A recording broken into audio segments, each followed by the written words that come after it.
Join me as we dive into listening to Charles Raymond Chinwikem. He is an ex-seminarian. He had a rough experience, and 6 years after, he found a letter in his mailbox, a letter that should bring closure. So we are going to be getting into all of that. Hello, brother. Oh, thank you very much. It's a delight to have this opportunity speaking with you and everybody that wish to listen. Let's just go. Let's just go, please. All right, okay. So there is something I wanted to share with you just to joggle your memory a little bit. That's the letter that you shared on your Yes. page. So what did this letter bring up for you? Oh, you mean the first time I saw it or the revisiting? Okay, tell us about the first time and the revisiting. Oh, the first time I saw it, everything came crashing. Emotions were bubbling. It felt like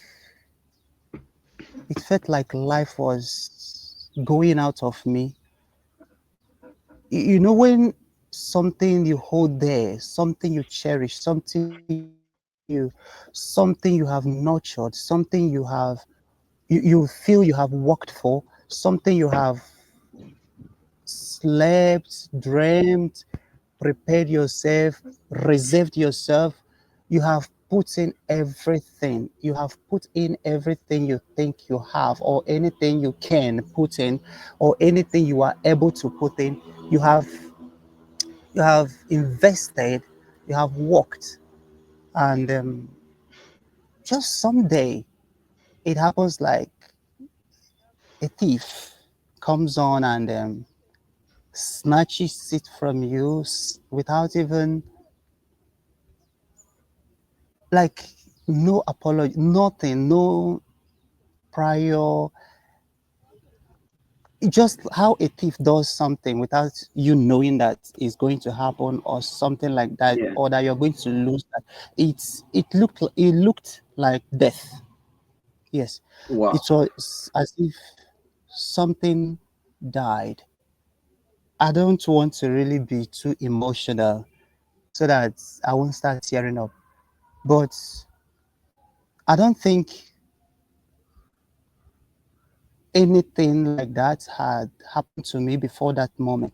Though this experience ushered in similar experiences within the frame of 1 year, Mm, more horrible things happened to me connected to mm, this.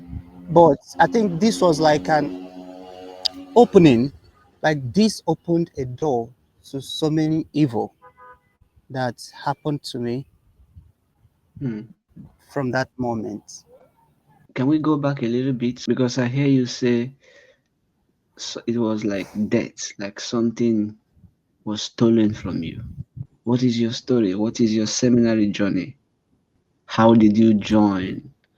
And which seminary did you go to? What was this experience that was eventually stolen? All right. Um, I didn't, my joining the seminary was not something that I just woke up one morning and start thinking of maybe let me go in and see what these guys are doing. This is something that has been there even before I became, I don't know if I will use the word became conscious of my consciousness, because Mm, I could remember I have there's this type of memory that I have that up to today I can still remember myself going to nursery school. I can still remember mm, my nursery school classmates. I remember my nursery school teachers. You know, the nursery school, that was like when I was 4, 5. I can still yeah. remember the events that happened then. I can still remember I was the first day I took bath. Like I washed myself by myself as little as I was then. Mm. So I can still remember myself, then when I was that brief, telling my family members, I want to be a priest. I want Mm. to be a priest, even when I don't know what it was. Even till now, I don't know what it is, what priesthood is. Because I think for me, priesthood, that office of a priest is something mysterious because you are there doing something that is higher than you, in my own understanding. Mm. Then I grew up. When I started becoming conscious of things around me, my reasoning started developing more. I give myself by myself that opportunity to explore.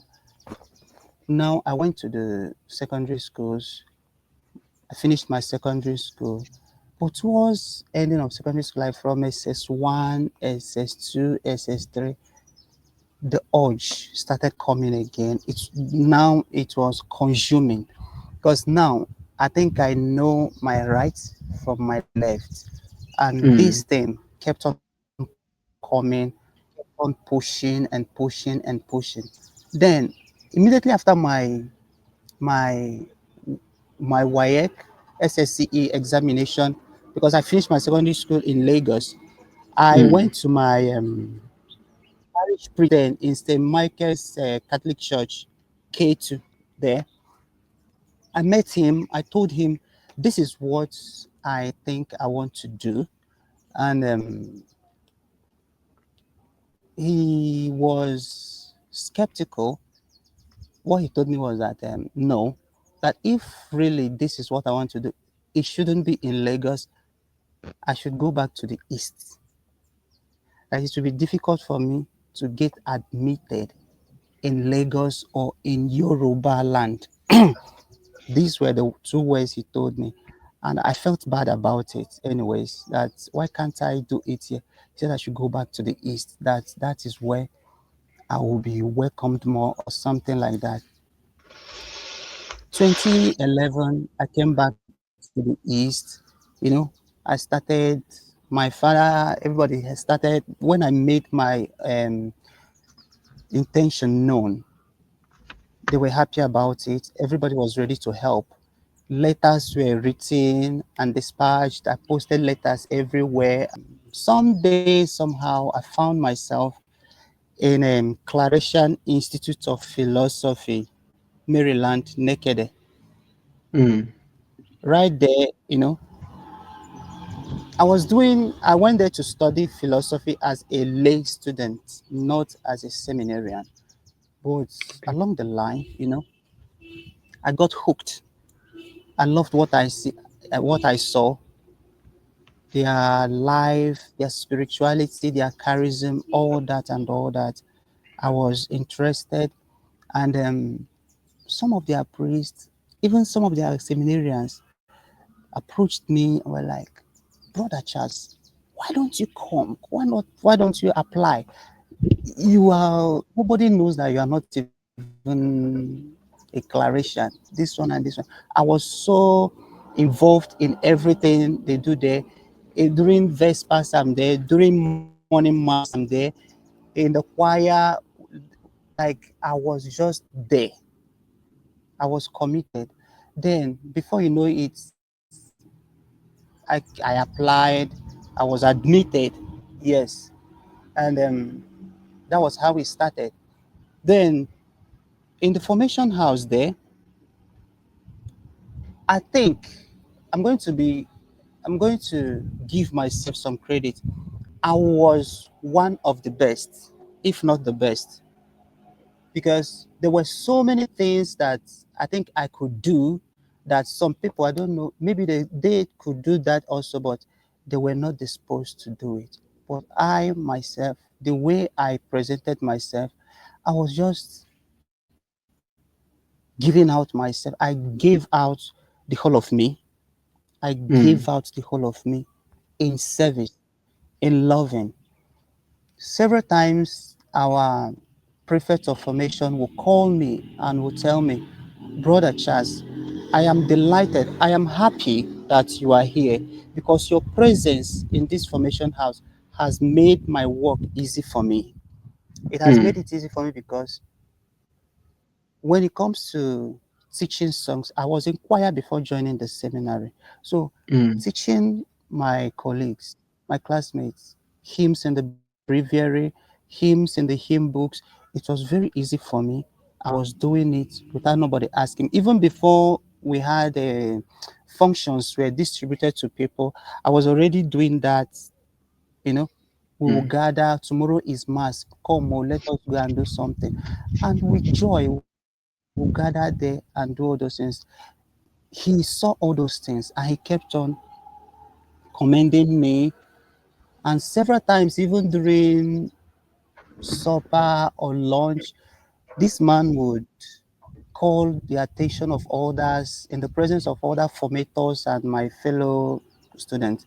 He would be like, there is something that Charles has done. This one, maybe I decorated somewhere because I was into aesthetics. Also, I mean, yes, decorations. And, mhm,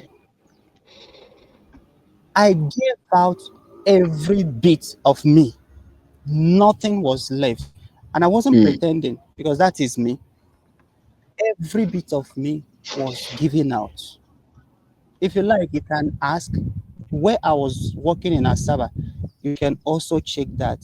I took best staff of the month for several in a row. I took best staff of the year. That is, I do not, it was not pretense. It was just who mm, I was or who I yeah, am.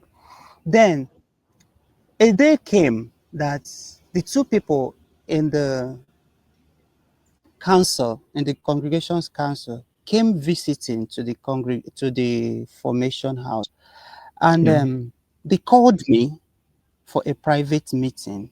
I was scared. I thought I might have done something terrible. They called yeah, me and they told me, we've heard a lot. We've heard a lot about you. We've heard how you have been instrumental to the success of this program. You have been mm, wonderful, and you have beautiful recommendations and all that. mm, Okay, what will happen is that so and so program will be skipped. Apostolic year that would have taken that I would have spent 1 year. Then they say, okay, mm, you are going to skip that so that because for what you have shown here, you are just exceptional. And mm, all the beautiful things they said, I was overjoyed. My colleagues celebrated with me that, oh, Brother Charles, finally, your hard work is paying off and all that. mm, Then that was like a week before the end of that program. The program ended. We left. We waited for the council to bring their verdict. They didn't bring. They said the superior was out of the country, that our result will be communicated to us via email. We went home. mm, We waited for a month, 2 months, 3 months. No message was sent across. Then we started asking questions. We asked questions, called on phone. Our prefect, then prefect of formation, didn't have anything to tell us. He was like, I'm in America. He was like, I'm in America. I don't have no information to give you people. You just have to wait. Whenever the council is ready, they will get back to you guys. Then it took some time. I was in my house. Family members were already asking, what is happening? When are you going back to the seminary? Again, this one and this one. And at some point, I didn't have what to say again because everything I was saying looked like I was lying. Till one evening, I just checked my mail and saw that, Lord. You checked your Yeah, mail and you saw this. yeah. I Let me read it for you. And viewers, remember that this is landing almost 3 months after somebody has been expecting a response from his formators, from the council, the same council members that told him, "You are exceptional. We are going to have you skip 1 year." That is not usually done in Nigerian seminary. So I'm curious to know just how exceptional this young man was. I say this because I spent 14 years in the seminary in Nigeria. There are two things that are not common: for a seminarian to be expelled and called back, and for a seminarian to be asked to jump a year. Those things do not happen. So I've only seen one seminarian that was expelled and called back. Now he's a priest here in the US. And this is the first seminarian I'm seeing that was told he would jump 1 year, whether in the junior seminary or in the senior seminary. These are exceptionals. So I'm reading this letter, so it lands on you again, and we are hearing it now, landing on somebody who was told all these things, who has been appreciated all this in all these ways, and who is waiting to hear the next. Dear Enete Charles Chinwike, greetings in the name of our Lord Jesus Christ. With this letter, I wish to inform you that the Provincial Council did not approve that you continue the discernment of your vocation in our congregation. We recommend you to the maternal care of the Blessed Virgin, Mother and Formatrix of the Apostles. Sincerely yours in Christ, Father Matthew Iwago, Provincial Secretary. That's what I read. And I could remember reaching out to that man. I think I called him. I was able to get his phone number. I called him. He didn't have anything to give me, no answer to give me. I called my prefect of formation, and up to today, up till when I stopped talking to him, he kept on denying that he doesn't know what went wrong. Then, in between, like this happened, like the next year, I think the following year, I was attending a function in University of Nigeria in Nsukka, and I met my then prefect of formation, Father Jude Anyang, CMF. It was in a big hall in Princess Alexandra Hall, Auditorium, PAA, in UNN. And immediately I stepped down to greet him. The whole room was, I don't know how the word to use, but he was so happy. He grabbed me, hugged me, and, took me out of the hall. We went outside, and he was just so happy. If you saw us that day, you might think that we were age mates, or I don't know how to put it. Then he asked me, "What is your plan? I hope you are not planning to change your mind about going to the seminary or becoming a priest." I was perplexed by that question. At the same time, I was like, yes, I will do my best. I will look elsewhere. I will look elsewhere. And he gave me so many encouraging words. But today, he has refused to tell me what happened. You see how the whole thing is conflicting. Yeah. He has shown me that he loved me. He showed me that he loved me. He showed me that he cared. He commended me several times. But what happened? I was your sheep. You were my shepherd. What does prefect of formation mean in the Claretian Institute or Claretian congregation? Is it like rector or superior? It was the prefect of formation to the province. He was the one that told me, "You, we have heard a lot about you. You are going to do this. We are going to help you do this, do this, do that." But my prefect, like the person that was in charge of us, how do I put it? Like when you have like postulant master, novice Okay. master, something like that. Hmm. Hmm. Yes, that is the one I'm talking about now. Someone that has given me such hope, such beautiful commendation and recommendations and all that. And yes, he showed me love. He showed me that he cared. He showed me that he loved us quite all right. He showed it in his words and he showed it in his actions. You said that when they came to the community from some people from the provincial council and told you they needed to have a meeting with you. So Yes. they Yeah. told you this thing in their capacity as Yes, sir. members of the council that they will be having you jump 1 year. Yes. Yeah. Yes. What I'm hearing is that you've always gotten positive words, affirmations, commendations. So nobody ever called to say, there is something we noticed you need to talk with you about. There's something you need to work on. Never. Rather, I was always called upon for help. Nobody Nobody nobody ever ever called you called. to No meeting say there's involved. something they noticed that you need to work on. No, nobody.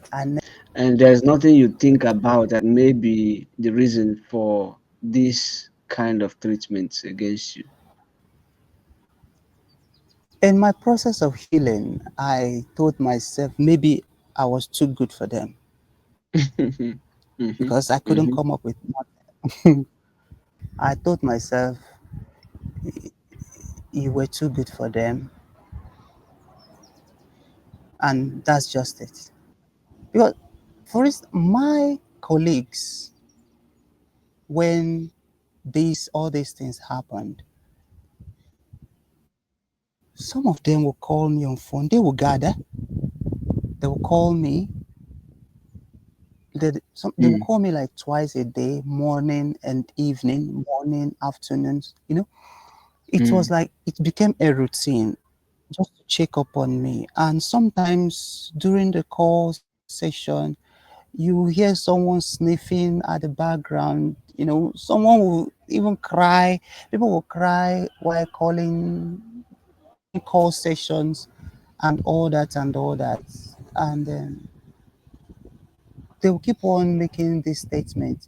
If Bro Charles could be expelled, if this could happen to Bro Charles, that all of us know what he is capable of, how are we safe? What about us? There is a problem. I don't have no justification for what happened, but it happened.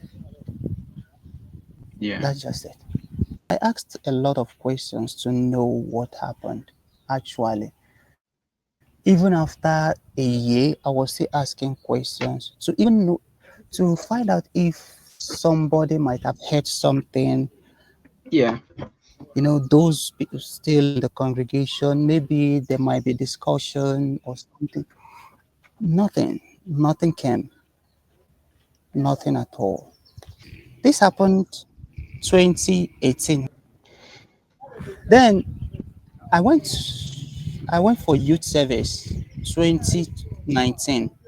Then by 2020, one day a random number called me. He introduced himself as the superior of Claretian Missionaries, West Province. Mm, They have East Province and they have West Province. He said he's the superior, that he heard that I left them. mm, Just me hearing that, there was this monstrous anger that fell on me. I became terribly agitated. I said, I was like, I removed the aspect that he is introduced himself as a priest, one side, and I asked him questions. I told him things that, like, it was me, like, finally I have seen where to pour out my anger. I've seen where to pour out my everything that had happened to me and all that. And this man actually, when I told him, I didn't leave you people, you guys expelled me, you asked me to go. He said, oh, sorry, what happened? I said, I don't know. He said, no, that's his words now. No, that is unlike us. That is declaration. He said, this is mm, unlike us. How do you mean that they did not tell you what went wrong? I said, mm, I don't know. I said horrible things that day, anyways. And mm, I didn't talk to him as a priest. I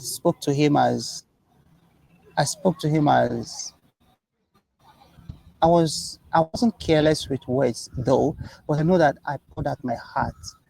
And throughout mm, that day, I was affected because mm, I was healing. My healing process, my healing process was awful. At some point, I felt suicidal. At some mm, point, I couldn't mingle with people. I couldn't speak. I couldn't relate to people.